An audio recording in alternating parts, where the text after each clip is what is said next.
Can I give a very, very warm welcome to Professor Chris Ponting. Chris Ponting is Chair of Medical Bioinformatics at the University of Edinburgh. He's group leader with the MRC Human Genetics Unit. And when I asked him how he'd like to be introduced, he said he'd like to be known as Chris. So Chris is the principal investigator of this massive and very, very exciting forward-looking study, DecodeME. So without further ado, a very warm welcome to Chris. Thank you so much for joining us. We're so excited to hear more about this study. Well, it's a pleasure to be asked. So thank you very much for that. Now, I have my slides in front of me. I won't see you. I won't see any of the chat. So if there is anything that goes awry in the middle of this, please just let me know. And we can sort that out. So I do want to talk about DecodeME, a project that I think you know about. This slide comes from a public lecture I gave just before the pandemic, which was called 3 billion letters of you. The 3 billion letters refer to the number of nucleotides in the human genome. And of course, this is about ME. So I'll just refer to it as the 3 billion letters of ME. Top right is the DecodeME website where people can sign up for the project and participating in it. So what I wanted to do right from the start, if that's okay, just to have a couple of slides about me, just to give some background. I'm now in Scotland. It's a lovely sunny day here in Edinburgh. So Arthur's Seat, which is just outside the window here, will look something like that in the top left. I've also spent a lot of time actually in Oxfordshire, and that's the Shark in Headington, where we used to live just down the road from that. And I also spent time on the east coast of the States and west coast of Canada, and I was actually born in Uganda. So that's me. I've spent most time in Oxford and now in the last 6 years or so in Edinburgh. But I didn't start in the kind of science that you might expect me to have started in. I started chasing particles, sort of subatomic particles around a large circle underground on the left-hand side there at a place on the west coast of Canada. And that was for a master's degree, but it didn't really satisfy what I wanted to do in science. And so I was lucky enough to come back to the UK and not do the physics that I was doing before, but to do biophysics, biological physics. And that was the first step along the road that I wished to take, which is to do science that matters to people. And that's what I want to say. That's what I've always wanted to do. And I've done in my scientific career a fair few things, quite a fair few things that are quite theoretical and abstract, but it's been an absolute pleasure to try and do something for people, and in particular here, people with ME and CFS. So this isn't about me, obviously. It's about people with ME. And on the left here is Simon McGrath, who I met at the University of Oxford when we were both undergraduates. And he was an incredibly vivacious, he is an incredibly vivacious individual, but whose life has been blighted by ME. We together were in the anti-apartheid movement then in the 1980s. And so we have T-shirts on the right. I don't know when that was, before I had a beard, obviously, but more recently than that. So I'm wanting to work on ME because I know about ME through people like Simon and having listened to their life stories. And the word that crops up again and again is devastating. It is a devastating disease. And I've tried, when asked in the press, etc., to use that word because I think it, for me anyway, it's the word that resonates the most, because it devastates in so many ways, including people's hopes for the future. So I think what I've been told is that DecodeME provides some hope for the future. And we have to recognize that and act upon it and accelerate the research as best we can to meet those hopes and their expectations. And that is what I obviously wish to do in DecodeME and beyond. There has been a long road to DecodeME. I don't know really when to say it originated, but I think it originated in two people well before I got involved. Stephen Holgate is the individual shown here, who launched the CMRC almost 10 years ago because Opal, who he was working with in Southampton at the time, came to him with a problem. And she has given, with Nicola, a personal history and a written history of ME CFS in their book. And that started the CMRC, which was an attempt to bring together lots of different people from different walks of life, clinicians, researchers such as myself. I'm not a clinician, and people with lived experience, to try and bridge a divide that had been created. And 4 years later, there was a grant, which was a genetics grant, a GWAS grant called MEGA. And I had a very small part to play in that. I wasn't ever going to receive funding for it, but I wanted to help in it if I could, but it wasn't successful. So that was a low point, I think.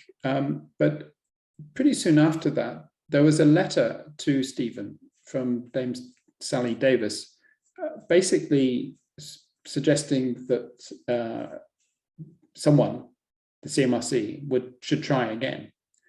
And so there were further interactions with funders, and here are the NIHR and the MRC, who were the eventual funders, are the eventual funders of DecodeME. And through many interactions with the funders, and then a very pivotal workshop that had PPI in it, there was then a proposal submitted in 2020 and early 2020 and accepted later on in the year. And it even then started on September the 1st that year. So it seemed to accelerate right at the last minute, but actually the groundwork had come from 7 years before. My journey in the middle of that was just putting my toe in the water to see what I had heard about. What I'd heard about is that there was a vociferous number of people in the ME community who were very vociferous about the science that was going on. And so obviously I had my own view of the science, but I wanted to know what these comments were. And so I dipped my toe in the water in Twitter and started saying what I thought. And I found out actually that the community was not one of activists, but one of people who are incredibly well informed, not surprisingly, about their own illness. So when it came to 2019, I felt that I could say this from personal experience, as I did in a Glasgow Millions Missing event. And I said that I didn't know of any instance that scientists have been harassed, and that the people that I knew doing ME research were listening to legitimate questions and concerns. Then, of course, then COVID happened, and I was among many people who said that there was going to be a rise in post-infectious ME, and there has been, as there has been, even sharper rise in long COVID, as we heard in the press today. So we have values for this project, and the values are really important to us. First and foremost, it's a co-production model. Now I'll explain a little bit about that. later on what it means and how it's actually quite a different model from what scientific projects usually are.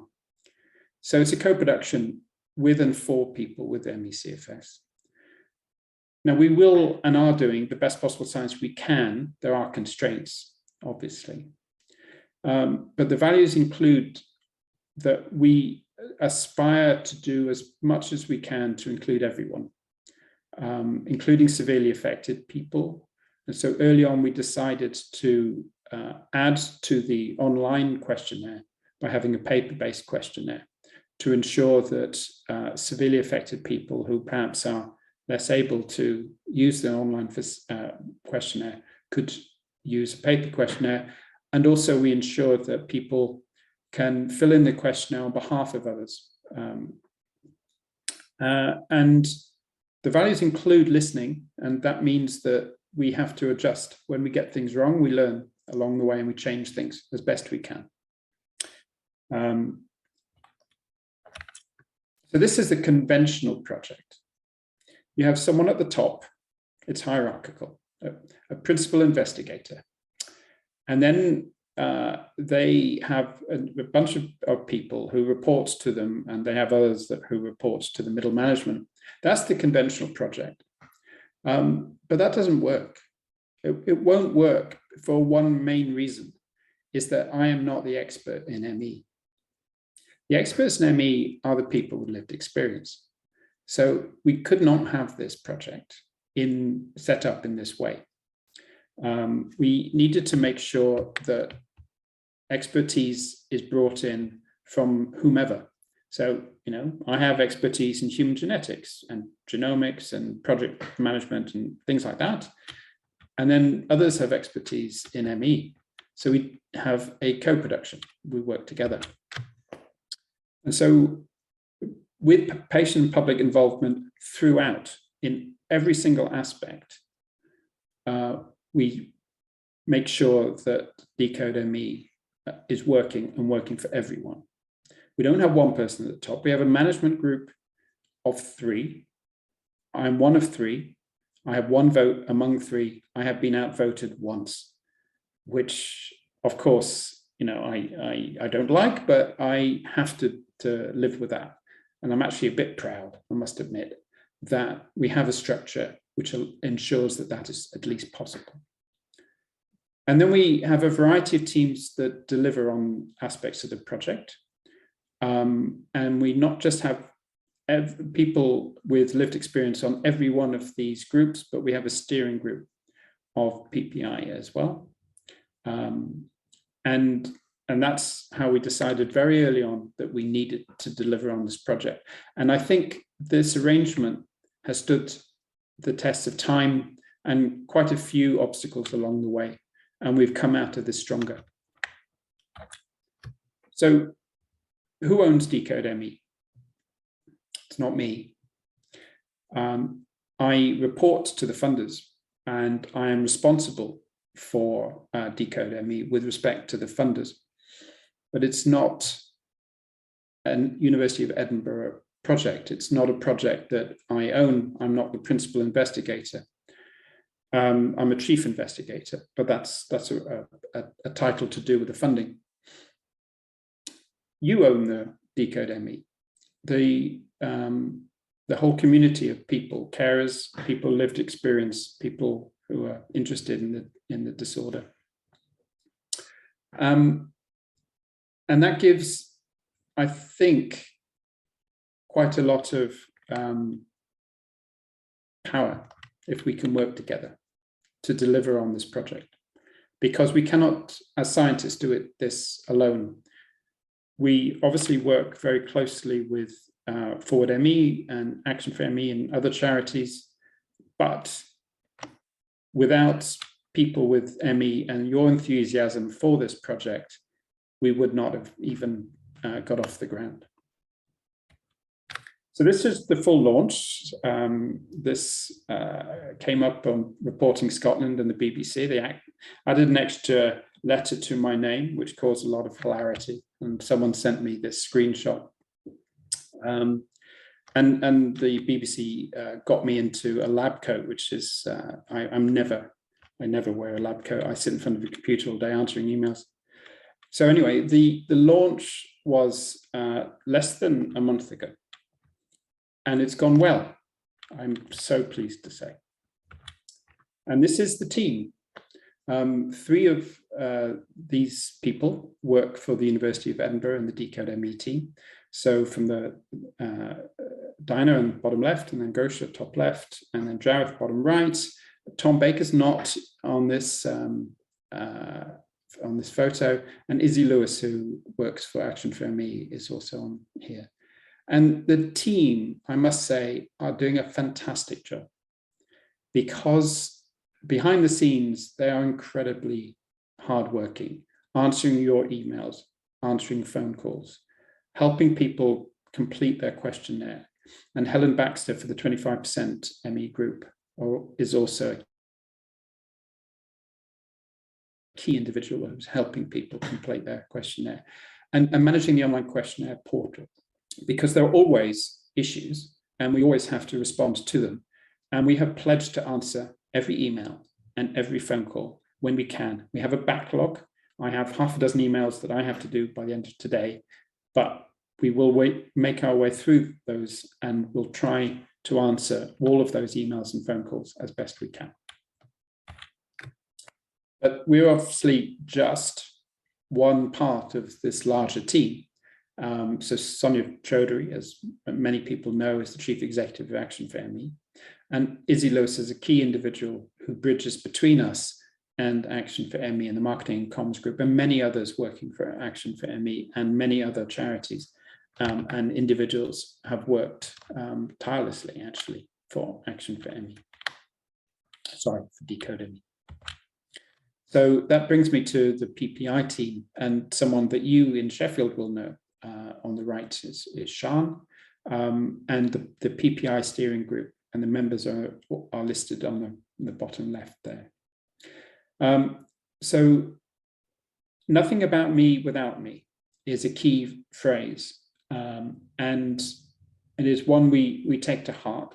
As I said, every aspect of the project has someone with lived experience, and it isn't the case that we pay lip service, as some other projects have done. I know that. We listen, we are equals in each team, and I hope it is said by everyone that we take everyone's comments seriously. So there are a couple of major ways in which the project can accelerate change. And here I'm going to try and address or redress a balance or an imbalance that has happened over the last few weeks since launch.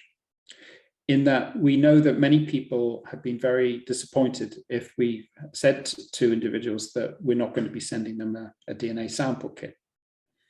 And our answer is that their questionnaire answers have been and are and will be incredibly important to make cases to many people, including government, about the lived experience of many people with ME across the nation.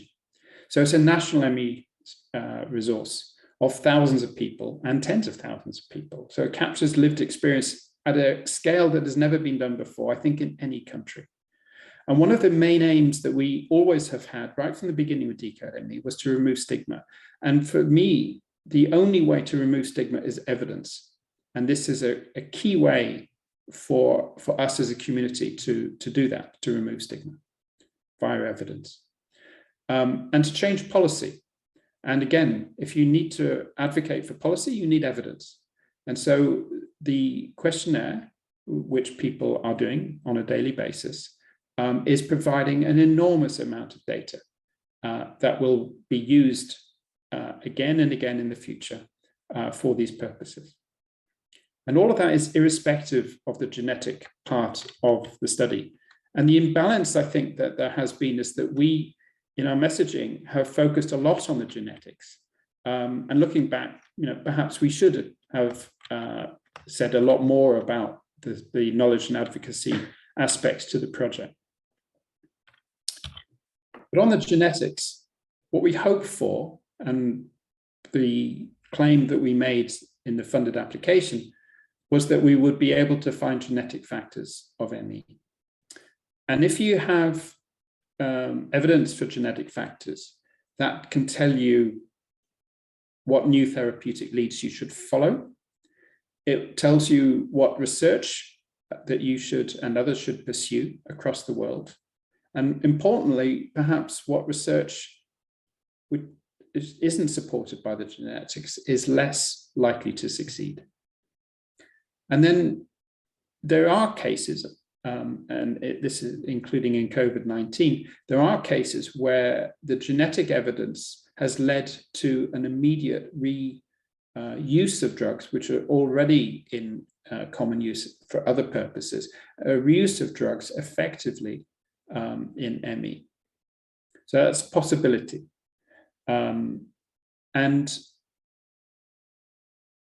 it is not the case that the genetics is going to immediately give altered therapy. And I'm sorry for that, but it is the beginning of the road. And what we have to do is not just start our journey, but we have to accelerate into it. And what we will have to do, and we will do in DecodeME and beyond, is ensure that whatever we find is translated towards the clinic as rapidly as possible. And those conversations have already started. So the overall message here is that there are two aspects to the project. The project is more than donating your DNA, because it's donating your lived experience and all the answers to your questions. And his lived experience, his anonymous participant with severe ME, and what they said about not being selected. That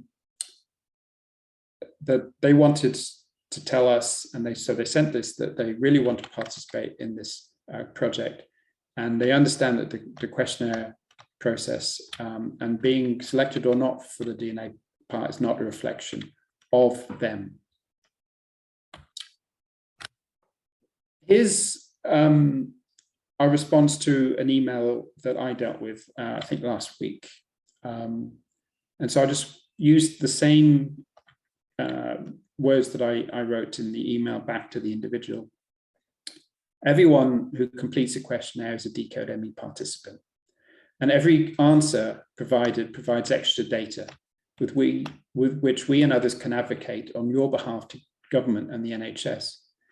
Our study is not only a DNA study, it has a stated aim in its application to reduce stigmatization of people with ME/CFS. So knowing more about people with ME's symptoms and comorbidities provides strong evidence on future policy decisions.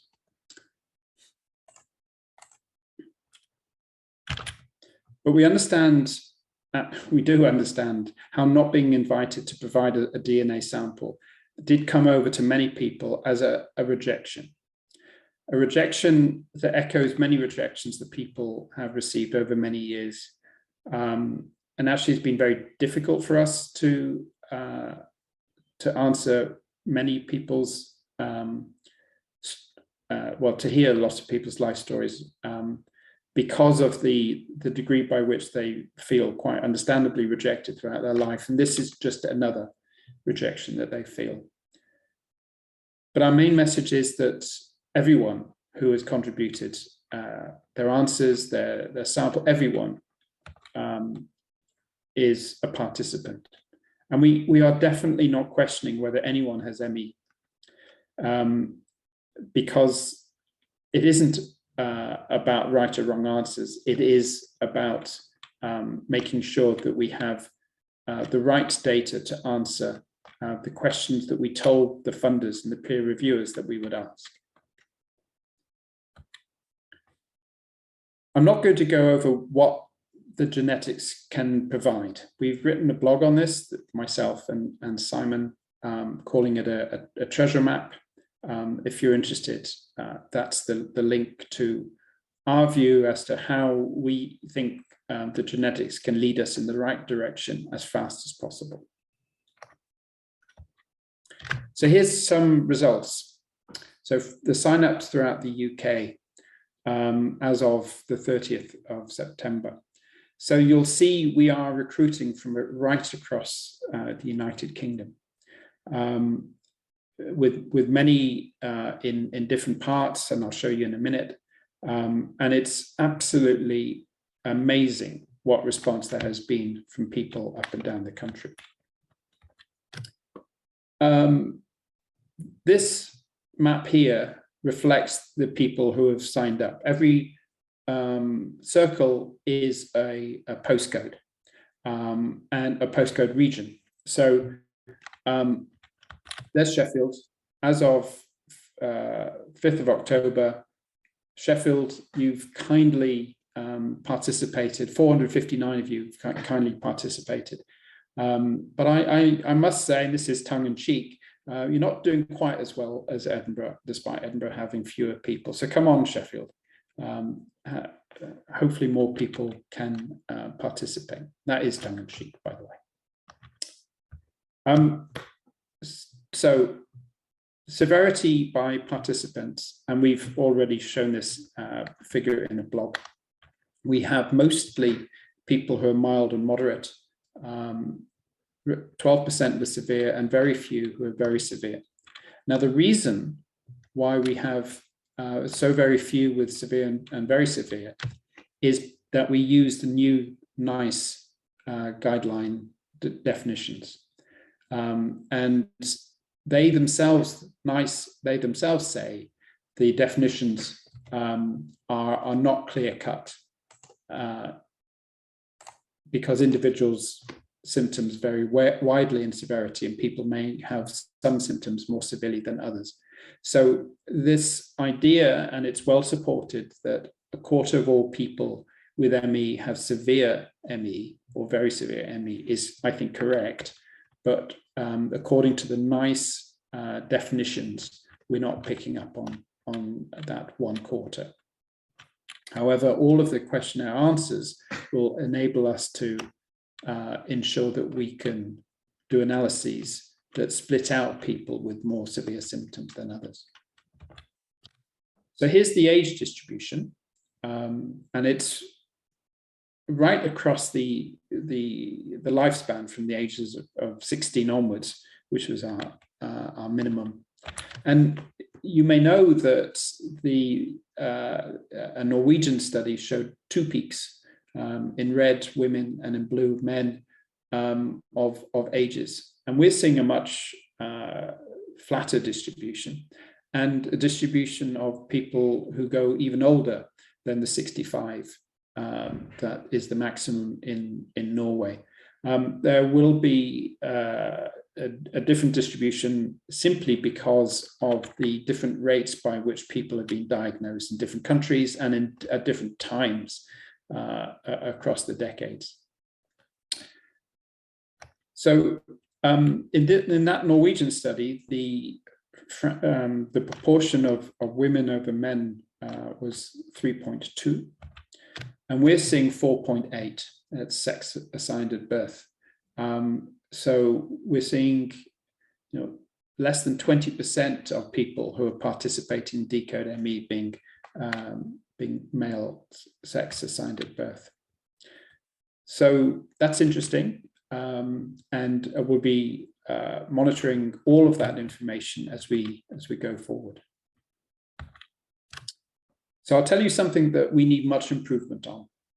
So this is a complicated graph, but what it means is as you go further right, so let me start again. Each of these circles represents a postcode region. So Edinburgh would be EH, and Birmingham is B. And as you go further to the right, you have more people in each postcode who are participating in DecodeME. So Bristol, Norwich, Dorchester, you're doing really well. Thank you so much, as for everyone, but thank you so much for everyone participating. Now, on the y-axis going up, we have the proportion of people in the postcodes who are non-white. So what this means is that most of the people who are participating in DecodeME are white, and disproportionately so, and disproportionately fewer people in postcodes which have the higher proportion of people who are non-white. We are not reaching many minoritized communities across the UK. So we wish, as we've said, according to our values, to be inclusive. And we are reacting to this new data. I did this plot on Saturday. We're reacting to it to try and see what we can do in the future to redress this obvious imbalance. So our project manager, Diana, has said several times to me, everyone has their own journey. And that means everyone has their own journey through the questionnaire. And she has helped people on the phone, in emails, to go and progress on their own journey through the questionnaire. The questionnaire is not an exam. It doesn't say whether someone has or has not ME. So that they're not right or wrong answers. And so we're not judging anyone based on whether they have ME or not. We are not doing that. Everyone who completes the questionnaire is a DecodeME participant, unless you tell us that you want to withdraw, which is fine, absolutely fine to do that. And one other point I want to make is that everyone who participates represents many other people across the world with ME. So we're already only sampling from a small proportion of the world's population of ME. And then we're sampling again for only a large fraction of people who have ME to ask for their DNA sample.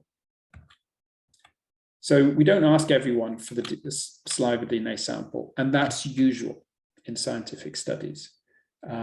Every scientific study has to have criteria, and we have to apply criteria. And when we asked for the funding, we put down a set of criteria. The peer reviewers came back and told us we had to change it, and we did change it. And that's the criteria that we're now using. Of course, it's based on the Canadian and the IOM criteria, but there are additional aspects to that as well.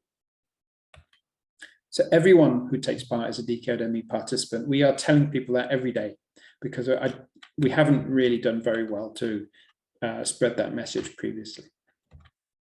So how can people participate? Well, via the website. So if you go to the website decodeme.org.uk and you click that button, take part, and then you'll go to the portal, and then you click sign up. And you click sign up even if you have signed up previously for updates, for email updates from us. Because this is new, right? This is the launch. But if since the launch, you've already got a password and you've already put in your contact details, etc., then you can go to the login page. If you're halfway through the questionnaire and you've had to go away before coming back again, you go back to the login page. But if you are new to the study and you haven't started the questionnaire, you sign up and you click sign up. So it's your study. I'm going to ask you, please, to help with our study, us together. Please help us recruit number 1, number 2, number 3, and number 4, especially from parts of our population in the UK who are not currently participating at the same rates. And we don't, I haven't covered this, but an additional 5,000 people with ME, who are diagnosed with ME, having had the COVID-19 infection, we're asking 5,000 people to participate as well. And we're doing less well on those individuals. And so we really want to target those individuals too, please. So thank you to everyone who's taken part already in the study, everyone who's asked us questions, everyone who is engaged with us, perhaps has said, no, actually, I don't want to be involved. Absolutely fine. It's only your choice, not ours. And thank you very much for listening to us today. I have one further slide just to say that we have put in an application for Decode Long COVID with scientists from up and down the country and with people with lived experience of long COVID that hasn't yet gone through peer review. And the likelihood is, because of funding rates being so low, that it won't be successful, but it is worth trying. And so there may yet be next year a sister project to DecodeME called Decode Long COVID. So I will stop sharing, and now I can see your faces again. So you're still there, you haven't got so bored with me that you've left. So thank you very much for staying the course. Massive thanks. That was very, very clear and enormously helpful. So yeah, we're delighted to have you today. I've got a whole load of questions here. So I'm wondering whether we can kind of fairly rapidly go through them. I want to do justice to everybody who has posed questions, and let's see how we get on. Can I just briefly start with, you posted the tongue-in-cheek number of 455 participants from Sheffield, and that we're not doing as well as Edinburgh. That's shocking. But what you said, which is interesting, is that in terms of the number of cases in an area, how do you know the number of cases in an area? Because we don't. So we're intrigued to know how you might know what the incidence prevalence is of ME/CFS in a particular area. So I can make an additional point on that. Is I don't know every single person. I haven't counted them. It's our computational system that has gone through and has analyzed the postcodes. And so every postcode, we have a tally, but everyone's individual answers to the questions and everything else, I don't need to know it. And so all I've done is look at the total numbers for each postcode. And I'm making this additional point about data security and anonymity. We take it really seriously. So at the moment, I've never, and I won't, I think, go and look at any individual's details. Though there are individuals who will do that for particular purposes, like withdrawing from the study, etc. But these aggregate numbers from different parts of the country are fascinating, and I look at them every day. Thank you. Okay, you've just mentioned there data security, and that is kind of one of the questions. I wonder whether it's possible to just very briefly talk people through what some of the options are and how the data is being used. Yeah. So we asked, first of all, we asked for a minimal amount of information, and we hold people's identity in very secure computational facilities in the University of Edinburgh. And all of our partners don't know any details, apart from one, which is the company that sends the spit kits out. And we have a confidentiality agreement in place that our contracts team have put in place earlier this year. So we've gone through very diligent contractual arrangements with everyone to ensure that only the right people know the minimal amount of information.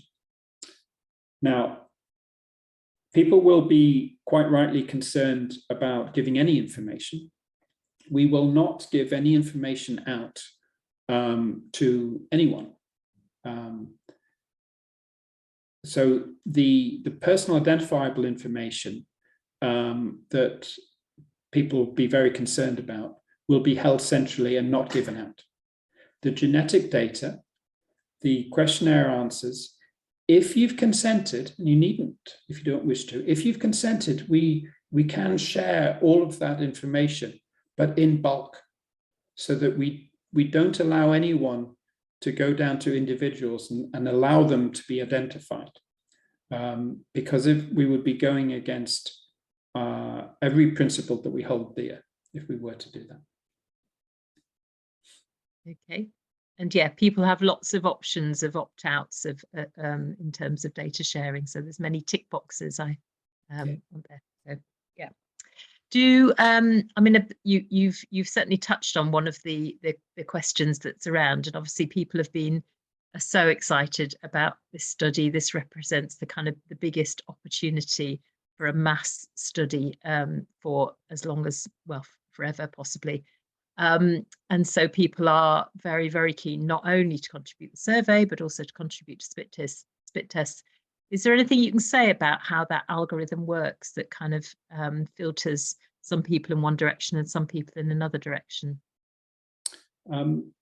We've been, I hope, quite clear in the published protocol about all of the aspects that most people would be interested in. But there is this one very important thing that we must not do. And that is to give anyone, any scientist, any opportunity in the future to think that our study is flawed. That I'm so scared of that happening. I don't want anyone to undermine any other scientist to look at what we do and say, you know what, they told the general public what they needed to do to participate. They gave them a recipe. And you'll remember in the PACE trial that in the documentation, the investigators told people that they would get better. And that has been criticized, quite rightly, in my view, over the years as not being appropriate. And so in this one case, we are not going to give an exact description of the ways in which people will be decided to yes, to have a spit kit, or no, that they're not. At the moment, in the future, of course, everything's going to be clear. We're going to publish everything. We're going to allow it to be used by anyone else if they wish around the world. The questionnaire, the algorithm, everything will be open. But for scientific reasons and for reasons that we don't want our study to be considered poorer science than it is, there are aspects that we kind of have to keep hidden for the moment. Okay. Do you have any sense in the wider research community beyond the field of ME? Are there kind of critics waiting in the wings? Do you know? There always are. So yes. Science is full of critics. I am one. I will go to a scientific meeting and I'll want to not know only what they have done, but how valuable it is. And I want to pick it apart if I can. It's unfortunate, but science as a career has to be full of criticism. And we have to be able to take it as well as politely give it and dish it out. Okay. So I've got a range of questions that have come in from various places. Angela, I will come back to your question because that's key as well. So from Pauline, I'm waiting for a spit test. Do you have any sense that there are or could be any connections with MS or Parkinson's or other kind of autoimmune or neurological diseases? Is that I mean, it's beyond, I think, the scope of this study, but is it? It actually isn't. It's really exciting for us to know that if we have sufficient numbers of people in the study, we'll be able to answer all of these questions. And what I mean by that is that is the genetic signal for ME overlapping with the genetic signal for X, whatever X is? And the answers will be yes or no. We'll be able to answer those questions. At the moment, we don't have the genetic data for ME, so we can't answer that question, can't even ask it. And there will be similar numbers of questions that others will be able to ask with the data that we won't ask, because we'll ensure that others can gain access to it and ask their questions, as well as for us to ask our questions. Thank you. So I've got a question and another, which I'm going to merge with another question, really, which is about where's this all going? What have you got any sense of what the outcomes of the study might generate? Might it lead us down the route of gene therapy? Might it lead us down the route of preventive therapies that identify vulnerabilities? Or might it lead us down the route of a different kind of understanding of the illness? Do you have a kind of sense of where this is going? And particularly, I mean, what everybody wants to know is there any kind of possibility of treatments emerging from this? So I'll be honest with you, I don't think treatments will emerge from this study, which is sad, incredibly sad. But we have to start somewhere. And the reason we're doing genetics is that we're studying everything, the whole of the genome, all the 3 billion letters of ME. All 3 billion. So in essence, we can find out what is the major set of causes of ME and say that there is no evidence for other causes that people have proposed. And without that evidence, then that line of research really should be curtailed and refocused on the lines of evidence for which there is evidence. So if there is value, I would hope that the immediate value would be the focus on whatever it is that is highlighted, the mitochondrial aspect, or the central nervous system aspect, or the immune system aspects, and to target particular things that happen in the cell and particular cells. It is at that level of detail that genetics can provide. And I hope, actually, that what happens rapidly is that the real experts in those cellular processes are enticed in by the evidence. They have spent all of their lives studying process Z. Not me, I haven't done that. But if we find that process Z causes ME, we will reel them in and get them working on it quickly. So the real outcome is going to be to set research on the right road going forward, possibly. Yes, we hope. The road that has evidence behind it. I'm a scientist. Evidence is all. Is all. Okay, lovely. Timescales. A couple of people have asked, Angela and others. Any ideas sort of when results might emerge and also how you might report them as things progress? So it's our study. We'll report everything that we do as quickly as we can.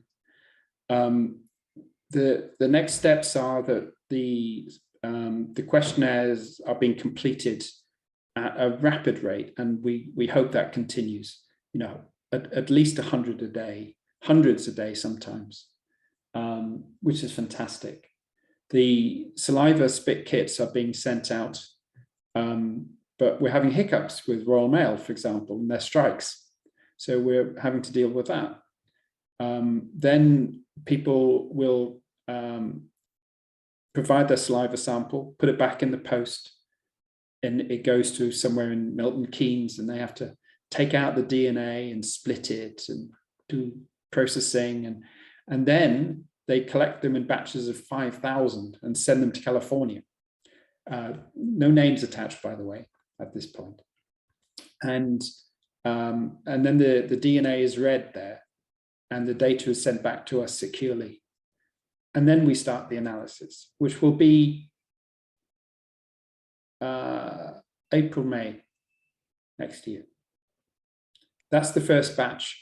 We have enough for the first batch. We will soon have enough for the second batch. we're just sending things off as soon as we can. Okay. And I noted there's been a study done by Precision AI, which has identified potentially 14 genes linked to ME/CFS. Do you think DecodeME will replicate any of that, or is that useful? How might you use that?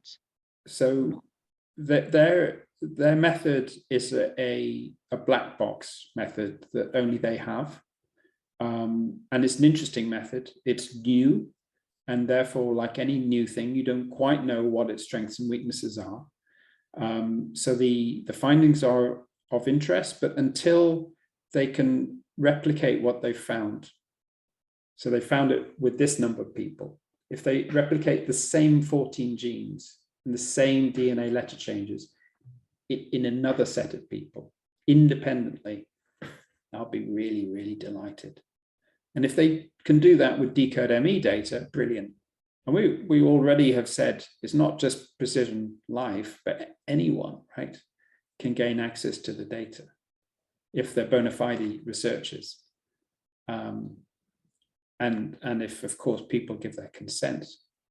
So, yeah, I've talked to Precision Life now half dozen times, and we'll continue to talk. And definitely, we're not putting any obstacles in their way. In fact, we're trying to make sure that they can do their analysis on the data as soon as possible.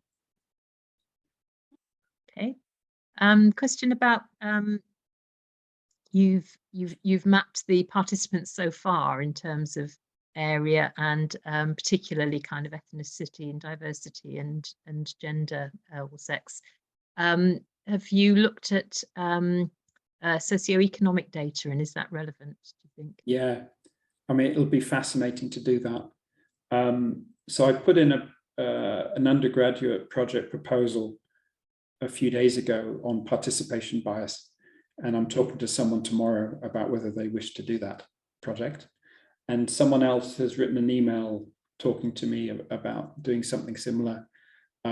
It's at the moment, it's fascinating, but it's a matter of priorities. And I wish we could do it all, and we could do it all soon. But we're at times we're working near breaking point. I can imagine. Yes. Okay. Do you have? I mean, thinking about not so much DecodeME, but the wider world of ME/CFS research. What's your current hunches on what the most possible lines of inquiry are at the moment? Do you have a feel for where you'd be thinking or looking? I know you're absolutely in search of the evidence to back up that view, but do you have a hunch of what you think are the most potential? I'm disappointed, having read some of the ME literature, that prominent hypotheses have not been replicated. And of course, I'm not as disappointed as you are.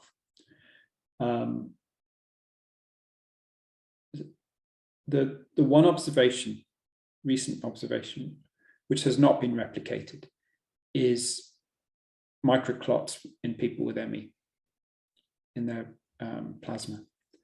But it has been replicated in long COVID.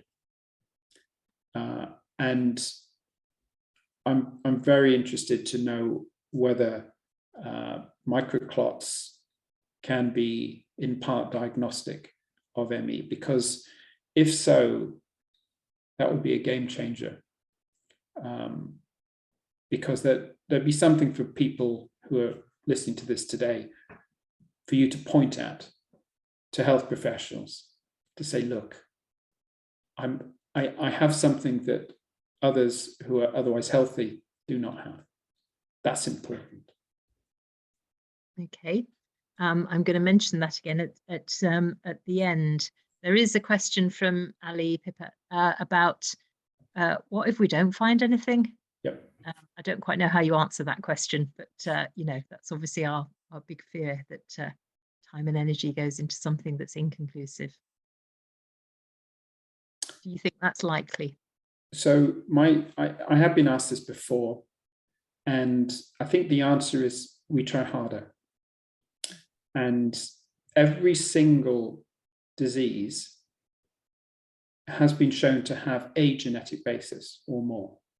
I'm not saying that genes provide a greater explanation than environmental factors. I'm not saying that. I'm saying that if you have sufficient numbers of people, you can find the genetic factors that do contribute, even if in a more minor way.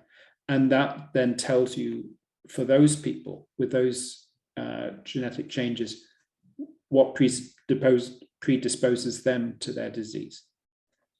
And that matters, because then you know where to start, as I've said before. So if we find nothing in DecodeME, then we make sure that we join together with people internationally and have a meta-analysis across many countries and continents, so that we get enough people across the world. And in multiple sclerosis, in Parkinson's, bipolar, anything like that, eventually people have found not just one or two or five, but dozens and hundreds of different things that have gone wrong in different places in the genome. That's where we're heading. And in ME research and ME genetics, we're about 10 years behind everyone else. We can't let that continue. Okay. Yes, we certainly feel very much that we're at least 10 years behind many, many, many other illnesses in terms of its research evidence base. Somebody, I think it's Tim, asked about, I've got blood relatives with ME. Is it worth investigating this and pursuing this through the questionnaire? We know anecdotally loads of people who have got other family members who appear to have the same symptoms, or who've got a diagnosis of ME CFS, or sometimes fibromyalgia, or other similar kind of symptoms. What will DecodeME do about any kind of potential looking at inherited genes? Yeah, so we limited the number of questions because of the questionnaire burden, that we don't want to burden people with too many questions. So we found it difficult to think up ways in which we could capture people's relationships with those who do or do not have ME in your own family, blood relatives or otherwise. Very hard to do that, but actually very easy to do it if you have DNA data. Because if someone will give me two DNA samples, as a geneticist, you can work out their relationship pretty straightforwardly. And whether you're first or second or third degree relative, etc. So that's one answer, that we kind of do it anyway through genetics. But there's another answer, which is that this study is about DNA letters that are common among all of us in the population. But there are rare DNA letters that people have in their own families that are very rare elsewhere. And that might explain their own ME. And this study is not able to look at those just because of the technology, and we have to keep the cost low. But we are keeping, with your consent, half of the DNA sample so that we can read out every single letter. And so thereby find the rare DNA letter differences. And that will be important to explain yet more parts of the ME story. That's incredible. You're part of establishing the new Genetics Centre of Excellence for ME. Could you just briefly describe what its role will be? Yes. So can I tell you at the beginning what it is not? What it is not is an attempt by one scientist, me, to get all the funding in the UK on ME. That is what it's not to do.